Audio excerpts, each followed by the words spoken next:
Hey guys, Miss Song is Awesome with another Games I Got video. This time I'll be doing for games I got in June and July of 2014. So let's get started. The first game I want to talk about is Okami for the Wii. This game is actually a really good game that was made by the same people that made Mad World and Bayonetta, Platinum Games. And this game is really different from any other game I've played, to be honest. The art style looks really cool. The brush techniques, which are your special attacks in this game, are pretty cool. There's one where you can draw wind to make wind blow, and then there's also one where you can transport water and transport fire to different locations and stuff. It's a really cool game. Highly recommend you guys play it. The story is really awesome as well, and so is the music.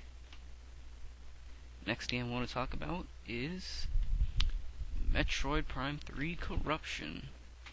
This game is probably my second favorite. It's very close to being my favorite of the Metroid Prime trilogy, but is bogged down by the hyper mode, which is really overpowered in this game. Like, you can literally take out anything in a matter of seconds with the hyper mode, and especially if you get all the E-tanks and stuff, this becomes extremely easy, which is why it's only my second favorite. But if this game didn't have hyper mode and it was replaced with something else that wasn't so overpowered, then this might have actually have been my favorite Metroid Prime game. But I still think the first one's better. But this definitely is better than the second game, in my opinion. And I really like the voice acting, and the story and the bosses are really cool too. And the game just really doesn't have as much. That's the problem I have with Metroid Prime 2 and this game, is that the game doesn't really have very many memorable environments as the first game. But that might be biased, because Metroid Prime was the first Metroid game I ever beat, so I don't know. Anyways, we move on to Sonic Rush for the DS. This game might not be my favorite Sonic game, but it's pretty good.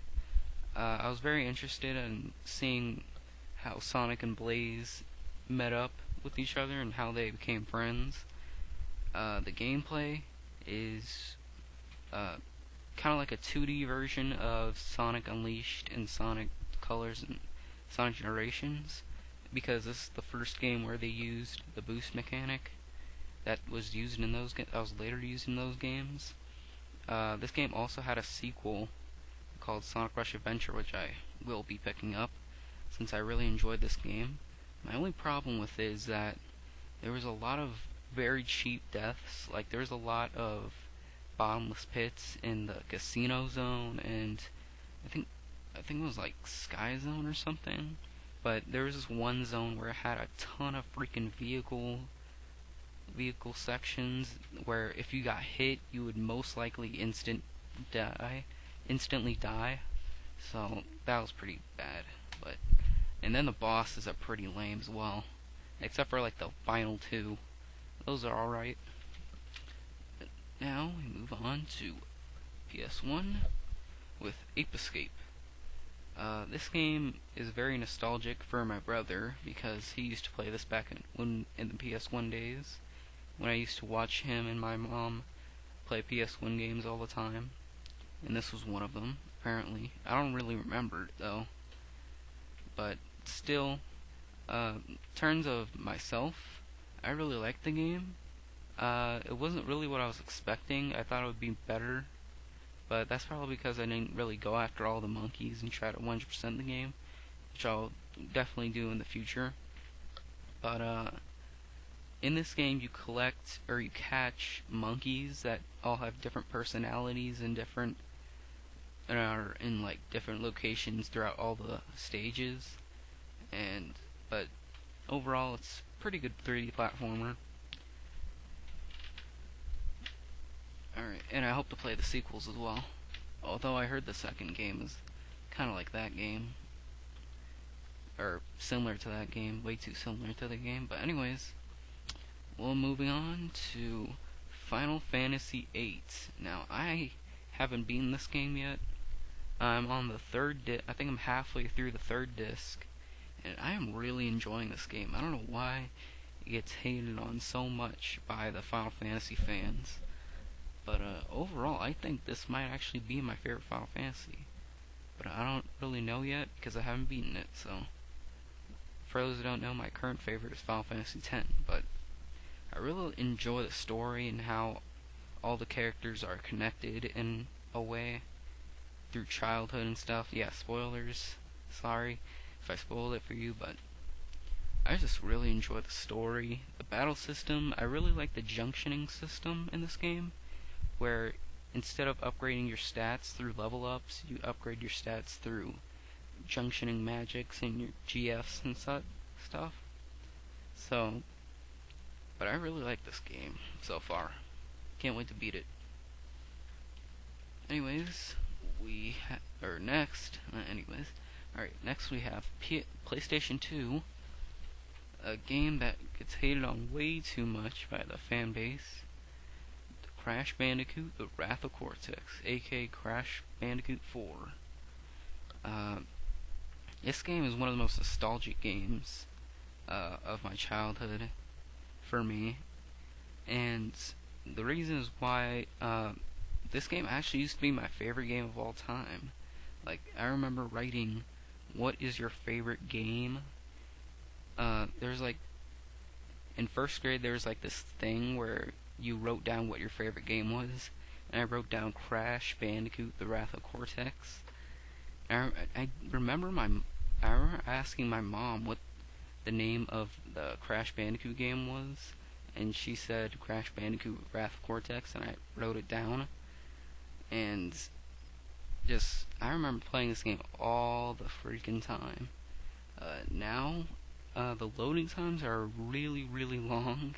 Like, not Sonic the Hedgehog 2006 long, but still pretty freaking long when you compare it to the original trilogy, and how when you picked a stage, they would pretty much load almost instantly.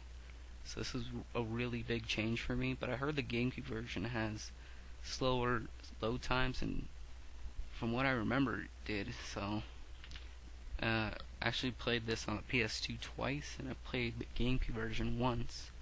But that was like 2 or 3 years ago, so I don't really remember it. Remember the loading times of all things. But overall, pretty good game. Definitely check it out if you're a Crash Bandicoot fan. Alright, next we have a very underrated game, just like the last one. Jak X Combat Racing. This game is one of the best racing games I've ever freaking played.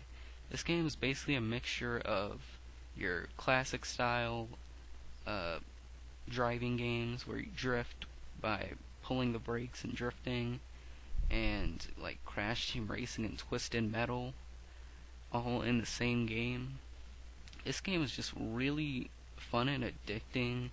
Not to mention that this game did for the racing genre what Mortal Kombat did for the fighting game genre is what Jak X does for the racing genre. And what I mean by that is that the story is actually really good. Like, just like Mortal Kombat, the story is actually really good.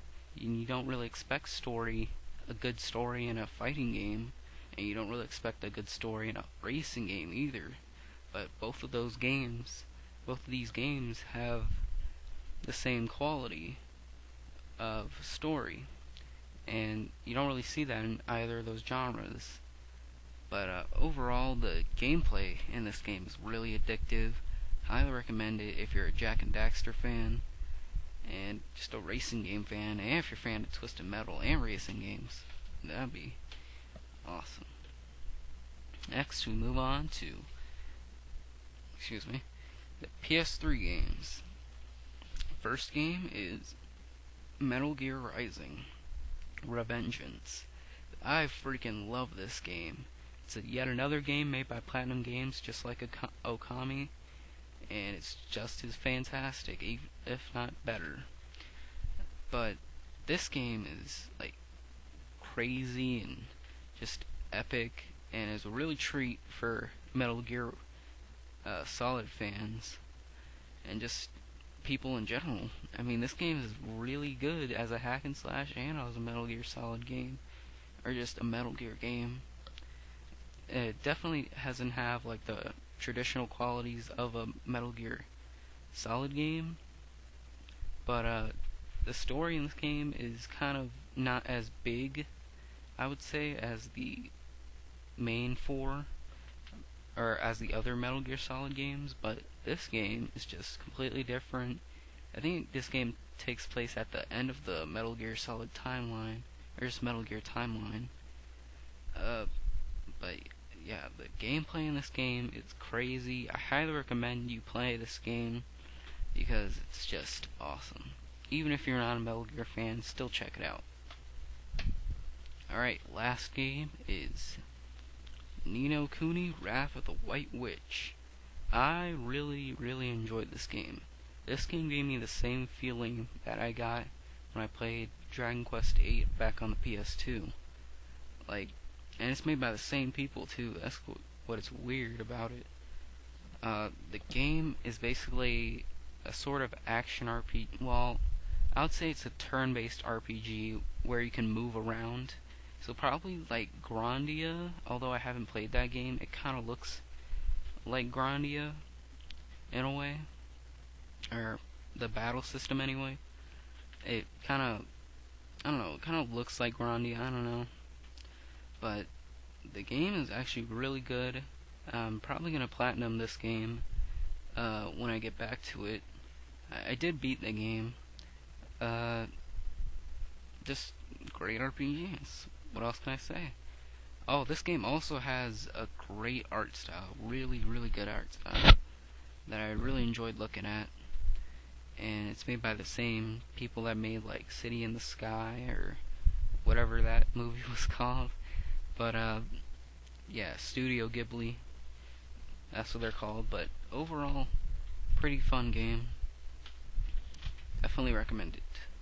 Alright, so that's the end of this video. I hope you enjoyed, and I will see you guys next time.